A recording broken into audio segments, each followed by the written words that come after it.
How you going? I've been camping at the Gunnedah Kennel Club RV Park. It's in basically the centre of Gunnedah, right next to the Showgrounds, in New South Wales. Gunnedah is at the crossroads of the Oxley Highway and the Kamilaroi Highway, so you can come in from the east from Tamworth direction, you can come in from the north from Narrabri direction, the south from Muswell Brook through Quirindi, sorry, I got in trouble for saying it the wrong way the other day, and to the west you got Gunnedah.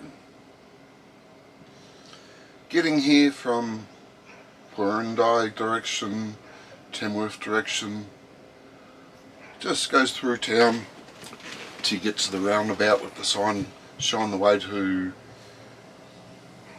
Gunnedah, and hang a left there. Or if you're coming in from Narrabri direction, you get to the big roundabout when you first get into town, take a right there. They'll both take you over the big railway bridge.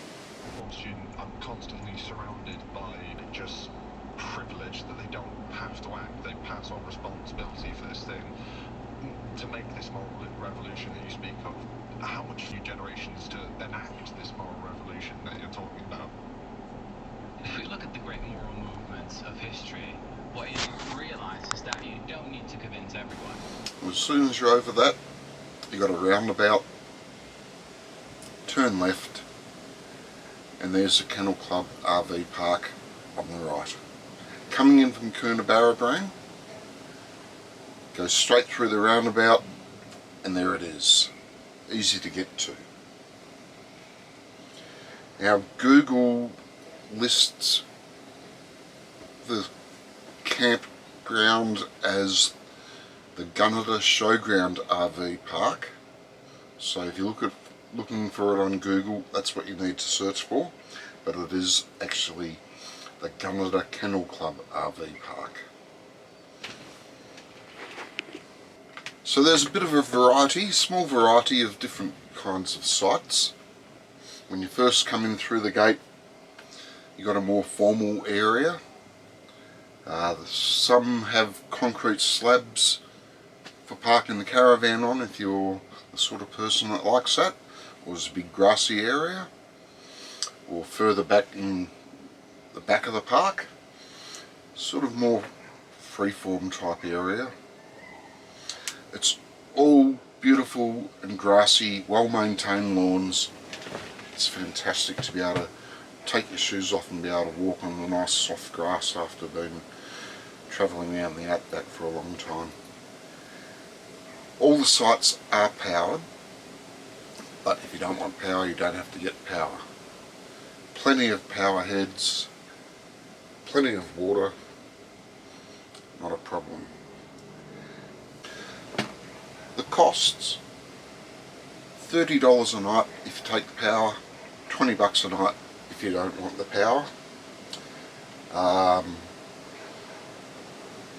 Bookings, I believe they don't take bookings here, it's just a first in best dressed type situation. It is very popular at times because it is on that big major junction, and a lot of travellers do call in here, stay for a night or two, some stay for longer. You get some people working in the area, they'll stay here for a bit longer, so it is quite popular. So as I said, power's available, water's available, plenty of power heads. Fires, they're not allowed here. Even if you got your raised fire pit, no fires. So therefore, of course, firewood is not available here, but you don't need it here. Pets are allowed, so you can bring Fido or Sylvester with you, but Fido's going to have to be kept leashed up. If you go out for the day, you can't leave Fido behind, you take Fido with you, and you clean up after the animal. That just goes without saying. Amenities. The main amenities block is fantastic. It's modern, clean, well maintained. The showers are fantastic. Plenty of pressure, plenty of hot water, nice spacious stalls, and there's plenty of hooks for hanging things, and there's a little bench there as well. Great amenities block. It does include a laundry, 2 washing machines, no dryers. Washing machines are $4 a load, and it's on an honesty type basis. Just go see the caretaker and pay them afterwards. There is, in the more freeform camp area, another smaller toilet block. There's no showers in there, but there is another smaller toilet block there, so people camping all the way down there don't have to march the 50 metres up the road to, or up the drive, sorry, to the main amenities block. It's also pretty modern, not quite so well maintained as far as cleanliness goes, but I still feel quite safe sitting down on there.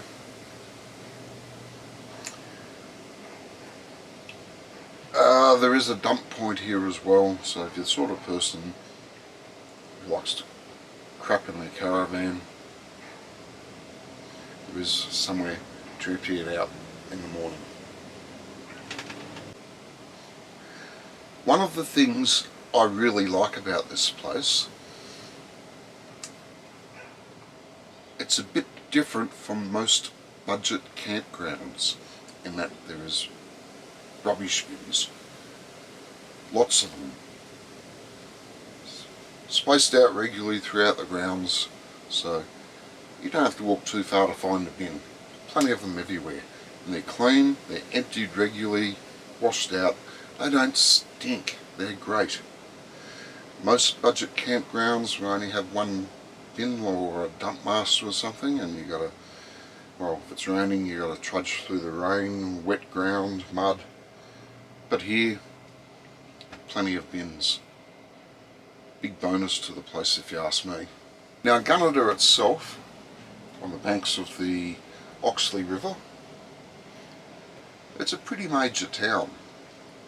It's an agricultural town, and it's also a mining town. So there seems to be a bit of money around the place. You've got all the major supermarkets,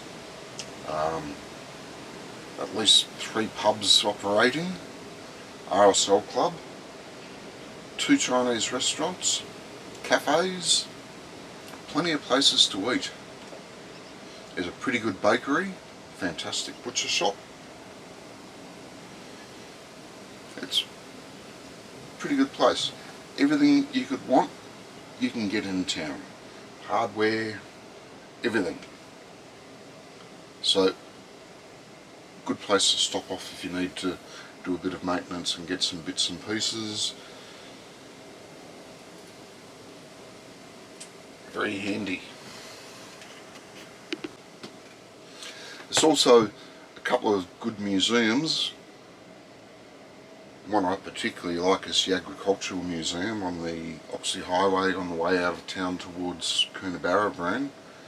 Lots of old farm machinery, as well as all your normal type museum stuff. I love the old agricultural museums, so yeah, I like that one. There you got 2 fantastic lookouts. One Porcupine lookout, it's up that way, and great view over town. Trig station up there if you're into trig stations. And the other one is Pensioners Hill lookout. Once again, there's another trig station there, I'm happy. 2 trig stations in one town. Woohoo! But once again, great view over the town. Fantastic lookouts. There's also a little bit of silo art if you're into that. Only the one that I can find, but it's a pretty nice one, pretty impressive. You see that when you're coming over the railway bridge from the highway. Mobile phone reception and internet connections, both Telstra and Optus are fantastic, no issues at all.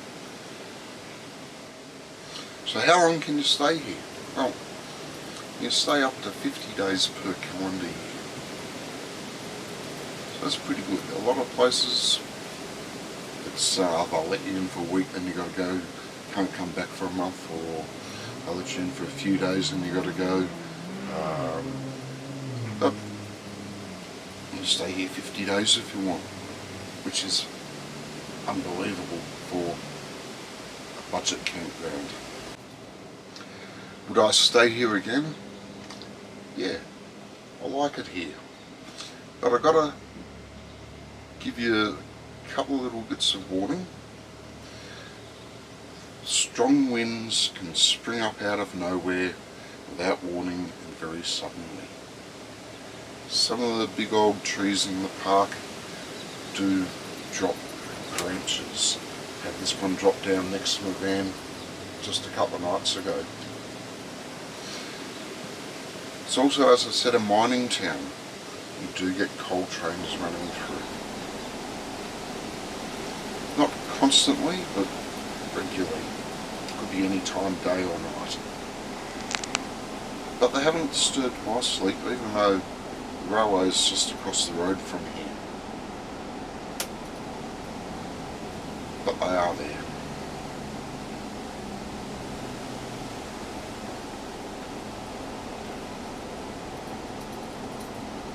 Anyway, that's it for this one. Catch you later.